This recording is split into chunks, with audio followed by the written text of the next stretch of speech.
And sudden cardiac death in youngsters looks to be rising, but we have really no concrete proof. Actually, we are ignoring and taking it for granted that women are somehow immune from heart problems. The only thing that we have seen in our OPDs more commonly in the post-COVID patients is tachycardia, high heart rates.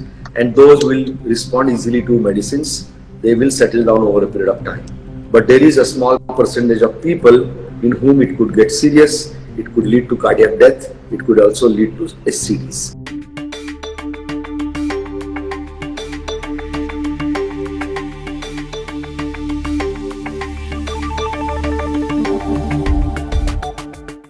We are looking to decode India's cardiac crisis as Sushmita Sen's name gets added to this list of young people who've suffered a heart attack.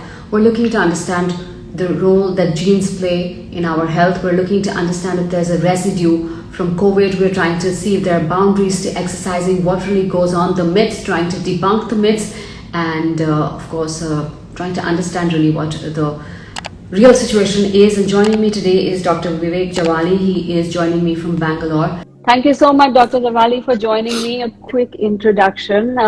Very well-known cardiologist, and he's done over 30,000 surgeries, but he's also the chairman of the cardiovascular sciences at the Fortis Hospital. He's also the chairman of the executive council of 5 Fortis Hospital cluster in Bangalore. And today he is looking to join me in, like I said, to debunk some myths around our heart, but also to look at whether there is extra media attention that is, causing this panic when it comes to heart attack amongst the young, or whether there is genuinely something behind it. So thank you so much, Doc, for taking the time out today. The rising incidence of heart attacks, and I want you to also, as we go along, differentiate a heart attack from a cardiac arrest, for the layman. But is there substance to it, or is there, is that because there's lots more media? See, the common word used medically is SCD, sudden cardiac death. Sudden cardiac death is a very definite, substantial entity which has drawn a lot of attention globally. There is a rise in sudden cardiac disease of late. That's what is the murmur. And also there is a rise among the youngsters. How true it is and what is the incidence? To be very frank, we don't have any correct data because most of the data is retrospective and much of the data is recorded up to 2012, mainly by ICMR. And if you look at that data in 2012, it looks like of all the deaths, about 5.9% are cardiac deaths. And of all the cardiac deaths, about 1/5 of them could be SCDs, sudden cardiac deaths. But from 2012 to 2023, we really don't have much studies, data, or any authoritative statements on this from one of these bodies. But what we can see around that there is a rise. And the rise is because of the people being young and also important people, and who were also noted in the media quite a lot. So there is a lot of attention drawn to it, and there is a suspicion that the SCDs, though the total quantum of them remains the same, it might be rising among young people. Is there some residue of COVID? Is there a connection with lot of discussion, lot of studies, lot of printing has happened globally on COVID and heart problem. What are the ways with which heart could suffer in a patient who gets a COVID-19 infection? The commonest problem is myocarditis, inflammation of the heart muscles. Right from the influenza time, we have seen viral myocarditis happening. Viral myocarditis happens, it could weaken the heart muscles, reduce the pumping power, and throw a person in heart failure. A person in heart failure or an irritable heart like that could go into arrhythmias, bad, fast heart rhythms, which could cause sudden cardiac death. But more than that, once the viral activity starts in the body, and we find it out from the blood tests, there is more coagulopathy. The blood clots easily. And this blood could clot in the coronary arteries and give rise to heart attacks. There are 3 coronary arteries, the left front, left back, right. Left heart, right heart. Left heart is the heart that we think of. 2/3 of the muscle mass of the left heart is supplied by the left front artery. It's called left and anterior descending coronary artery on the left side. And if a clot happens there, or it happens on a pre-existing small plaque and cuts off the blood supply of this area, a large portion of the heart will be suddenly stunned, can't pump, and it will fibrillate, quiver, and there will be no proper cardiac output happening, proper pumping happening, and a person could have a sudden death unless it's attended quickly. So these are the ways. But how common is sudden cardiac death in COVID patients or post-COVID patients up to maybe 72, 80 days? It's not very common, and it is felt that cardiac involvement per se among COVID patients has been about 1/20th. So, but it is definitely there. How does one, be a step ahead of it if you had COVID? Is your activity, inflammatory activity high? Then immediately anticoagulation medicine should be started, and that should last for 6 weeks. And also if there are any symptoms which say palpitations, more exhaustion, cardiac pains, I think proper investigations have to be done, and they are very easy, and the diagnosis is not difficult. But preemptive, being pre-warned, and also being on anticoagulation are the two tricks. As a layman, we all tend to use very generally the term the heart attack, but there is obviously a difference between a heart attack and a cardiac arrest. Somebody arrested, stopped. So stoppage of the heart is cardiac arrest. Anything that will lead to death, before death, will always have this cardiac arrest, heart stopped. Heart attack is a different story. As I told you, there are 3 arteries which supply blood to the heart. Through the blood, you get the oxygen that you breathe, the food that you eat, and the final product of that goes to each muscle cell of the heart. And in each muscle cell, there is a minor factory, nano factory called mitochondria, in which these energies will burn, energy is created, and the heart pumps. If the blood supply is suddenly stopped to the brain or to the heart, that portion of the heart can die, because this depends on bit-to-bit supply of this energy. So if there is a plaque in the heart arteries, a plaque created by fatty dirt, and if this plaque could be stable or unstable. An unstable plaque is a soft plaque. The blood running furiously, that friction can rip up or crack the cover of this plaque, and the lava inside would come out. Is highly thrombogenic, and quickly the blood there will clot. If it clots, the entire blood supply is gone. Depending on how big is the area of supply will be the damage, and if this damage is huge area, then one could have fibrillation, sudden death, or one could have a heart attack through which you still survive but have a heart that is damaged and gone into heart failure, or it may be just a scratch and you would go through it, breeze through it. So that is heart attack. All heart attacks won't go to cardiac arrest, and all cardiac arrests are not heart attacks. In the beginning you mentioned about the SCD or sudden cardiac death amongst the young.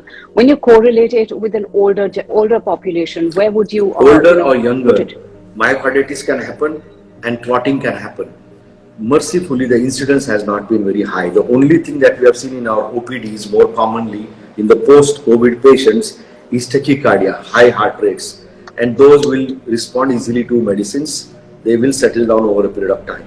But there is a small percentage of people in whom it could get serious, it could lead to cardiac death, it could also lead to SCDs. Keeping COVID aside, what really are the kind of causes that you're seeing, of incidence of SCD amongst the younger population? SCD is sudden cardiac death. And sudden cardiac death in youngsters looks to be rising, but we have really no concrete proof. If you look at the entire range of age, the young people, less of these deaths are due to heart attacks or coronary artery disease. Older people, many of them, most of them, 80% of them are due to heart attacks. But here also the dominant cause will be still heart attack among the youngsters. But then there are other problems like the cardiomyopathy, where there is a dilated heart. There are arrhythmias. Arrhythmias means rhythm disturbances. There are rhythm disturbances. Rhythm disturbances could be of 2 types: fast rhythm and slow rhythm. Slow is bradycardia, fast is tachycardia.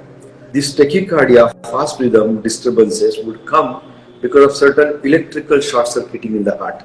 The heart has its own tiny brain on the right upper corner, and it doesn't wait for the brain to tell every beat to beat, and the impulses are created from that brain. It is called a SA node, and they are relayed through a very complex electrical wiring in the heart to another relay station, the AV node, and that onwards is relayed, and that's how heart pumps. If there is a short circuiting in these kind of things, maybe due to degenerative disease, due to block and ischemia and improper blood supply, and so many different causes, then there could be rhythm disturbances. If it is above on the upper two chambers, it is supraventricular. Is below in the ventricular side, it is ventricular arrhythmias. Ventricular tachyarrhythmias or ventricular fibrillation, unlike atrial fibrillation from above, can be fatal. So any ventricular arrhythmias, rhythm disturbances are taken very seriously. Among these young SCDs, very common is the ventricular tachycardias and ventricular fibrillation. They can be caused by variety of diseases or just congenital disorders. And there is one new cause that is rising, which has been probably underdiagnosed in India, and it is called as SCAD, SCAD, spontaneous coronary artery dissection. And it seems to be more common than we think of. And it's more common in female, thinner females, peripartum area of their life. So this is something one has to always keep in mind also. And is it then possible that ostensibly a person is fit, a person is healthy, but could get a cardiac arrest or a heart attack? There could be telltale signs and symptoms before: palpitations, dizziness, sometimes actually passing out blackouts, and they would be ignored. So if those things are given respect, and maybe these things can be diagnosed. But arrhythmias are more common, and this SCAD is also quite common. Then myocarditis, viral infection. Somebody had a viral infection and viral infection got cured, but it inflamed your heart muscles, and that could give rise to a very poor heart or just sheer arrhythmias. And also, the fact that women, it's always been spoken about when we speak about heart attacks in the Indian population, we normally tend to speak about the men, but it's a fallacy, isn't it? True. Times of India, actually an article has drawn attention to this, that actually we are ignoring and taking it for granted that women are somehow immune from heart problems. No, there is a theory that the estrogen in their younger days gives some amount of protection. But today, with the stress, changing lifestyle, smoking, and so many things, that protection is weakened. But once the menopause comes near, that protection is off. And so it's not very uncommon to be seeing plenty of females in 1 month coming with heart attacks and these coronary artery problems. So those things are more common. And the sudden cardiac death among youngsters, if you see, they are actually 50-50 between women and men. How big a factor is stress? Is physical, stress is mental. Mental stress is too overhyped. It's attitude. The example that I give to all my patients is Manmohan Singh. Dr. Manmohan Singh became the Prime Minister of India twice. He had 2 coronary bypass surgeons. And his job that he did in a coalition government, I think hardly anybody in Indian politics faced so much of stress. But look at Manmohan Singh and other politicians. How calm, in his own soft way, unspoken way, he was assertive. And the stress is not in your job. The stress is not in your family situation. The stress is in your attitude, and stress is here. So if you understand that, and there are 1,000 stress management programs going around, join one of those programs and you can manage that. Physical stress, excessive exercise, excessive gymming also is known to create problems. And one of the problems can be also SCAD, which is completely underdiagnosed in India. The spontaneous automatic, dissection of the coronary arteries. Also, when you are doing over gymming, arrhythmias are common. These kind of arrhythmias can be just stress induced. So, if somebody is joining a marathon training program, or somebody is joining a very high athletic program, training program, or some extremely exhausting games, I think it is important in today's era to have a pre-testing. In the testing, we just check the ECG for some telltale signs, do a treadmill test to see their exercise tolerance capacity to the heart rate. If required, then we may do a calcium scoring. The echo will tell us, because another common cause among the young STDs is hypertrophic cardiomyopathy. What's the enormity so, of the issue? A suspicion. You are at risk. You have got diabetes, you have got hypertension. So you must go and get screened if you have a suspicion. But especially after 40 years of age, you must do periodic screening, at least 3 years once. This screening can very easily catch the diagnosis from your symptoms, a medical interrogation, and then test like a simple treadmill test where there is no dye, there is no radiation, and an echo. So if there is a suspicion, then depending on the level of suspicion, we could do tests. If the suspicion is low, we do a CT scan or we do a nuclear scan, and then we can definitely diagnose, even if the suspicion is low, and then these two tests would tell us the correct diagnosis. If the diagnosis is made or if the suspicion is high, we straight away go ahead and do a coronary angiogram. A lot of people believe that just doing a CT scan is enough. No, a formal, proper coronary angiogram is required. Nowadays, it's done through the wrist, not from the groin. It's easy, not so painful. A coronary angiogram will tell you 100% clarity what you have. You have, you don't have. If you have, where are these blocks in the three arteries? Are they mild or severe? If you have blocks and they are mild, then drugs and lifestyle tightening will suffice. If the blocks are tight, they are single or they are multiple. If they are simple, tight or very crooked. If there are simple blocks, single or double block, they can be easily angioplasted, stented, and it will give you a very long result, good result. If there are blocks are very crooked, if the blocks are multiple and tight, we will require a bypass surgery. Who should have a bypass surgery? Who should have angioplasty? There are clear-cut guidelines globally. Unfortunately, in our country, we don't have Indian guidelines, but we could follow European guidelines, Japanese guidelines. And also for somebody, you know, who's standing with a person who may be getting a heart attack or a cardiac arrest, as you know, as you said, there are two different things. Okay, what does that one person you talk do? about sudden cardiac death or sudden cardiac collapse. How do you differentiate that from a person who just fainted? He had not eaten, he got emotionally disturbed, or so many ways one could faint, just a weak person. Has he fainted or there is a cardiac arrest? So I'm talking about the sudden cardiac death. I'm not talking about heart attack. So their most important thing is you feel the pulse. And the best place to feel the pulse is in your neck. And all of you just learn how to feel your pulse in your neck so you can feel somebody else's. If there is no pulse, and if you put your ear to the chest, you can't hear any heartbeat, then you know that there is a cardiac arrest. And the standard cardiopulmonary resuscitation should be started. A heart attack is different. Heart attack, there could be pain, crushing pain in the chest, squeezing pain. It is, you know, classic description you read everywhere. And then they should immediately be taken to hospital. Their ECG should be taken, and the ECG will give us a diagnosis. And then to confirm the diagnosis, we do a blood test, we do an echo. Echo will show us that that portion of the heart is not moving all right, and then a standard treatment will start. Is giving aspirin when a heart attack is suspected still advised? Aspirin or sorbitrate, I think Sorbitrate is to dilate coronary arteries. Aspirin is a blood thinner. You could give both. How much in acute situation they will help is doubtful, but give, there's nothing lost in giving. More important is rush this man to the hospital or call the ambulance. Today's ambulance is a hospital. Today's ambulance has ECG machine, has an echo machine, has all those life-saving drugs, even has the clot-busting injections, and there is a hotline with the hospital.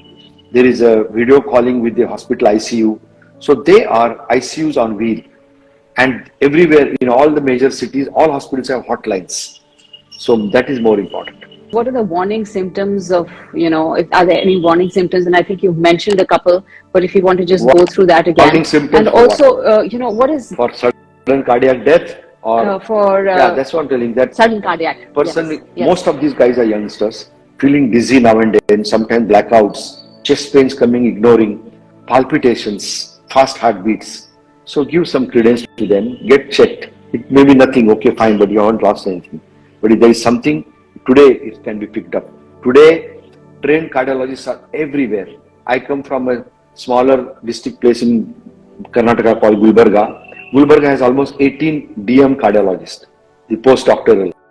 So today, you have help, you have to take it. Life after a sudden cardiac death, life after a heart attack, life after a procedure that you did for the heart problem.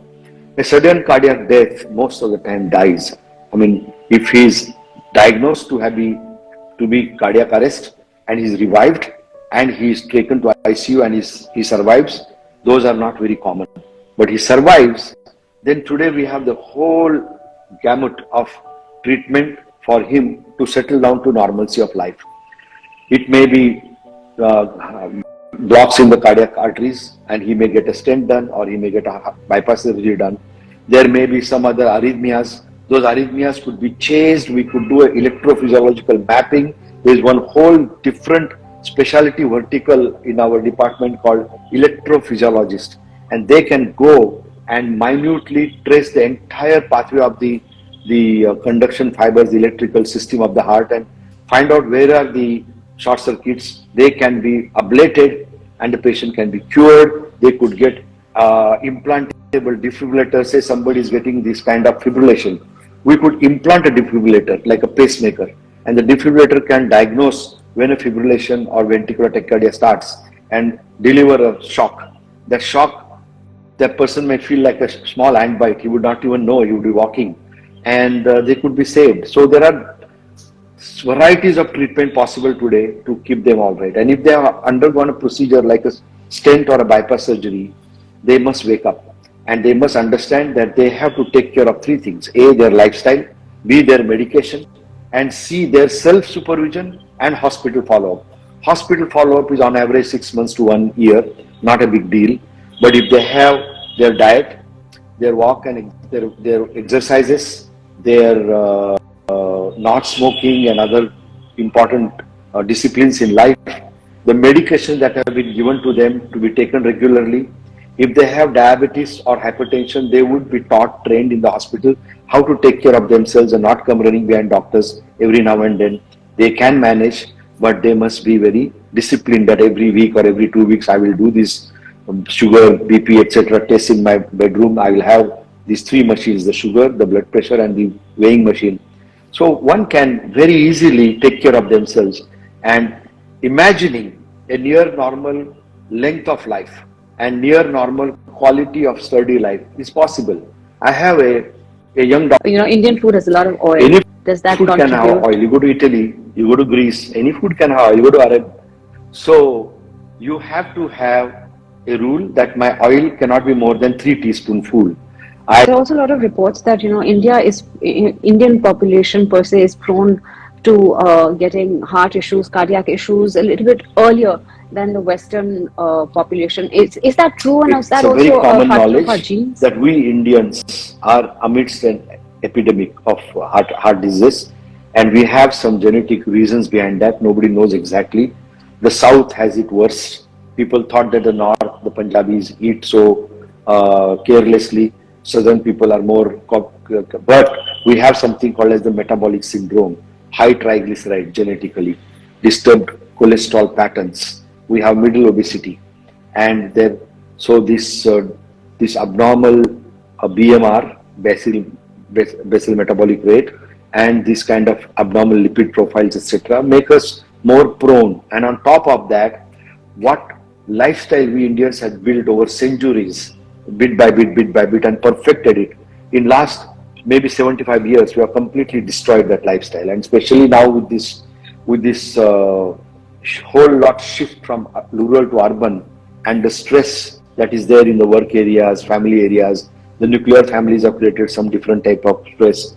So all these things together, and the polluted air, polluted water, polluted food, all this has contributed into a tremendous increase in heart disease. So one has to be a little careful, but it's not bad actually.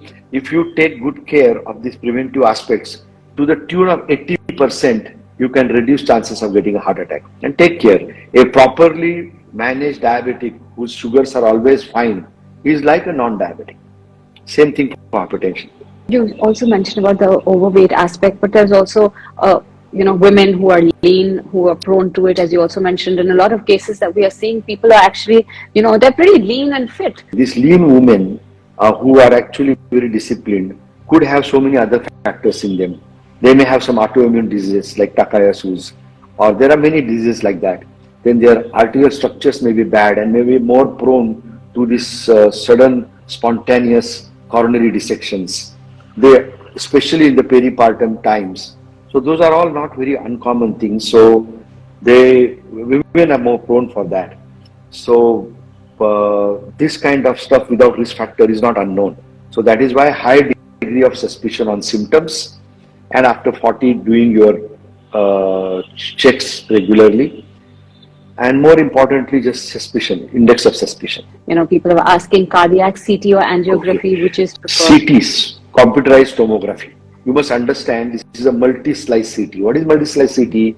You have a worm in the apple and you slice the apple and you will find a worm. If you do it virtually, that's the multi-slice CT tomography. So we do this multi-slice CT of the heart coronaries and find out the blocks. You must understand, to do one multi-slice CT, it is 150 X-ray radiation. So it's not a joke.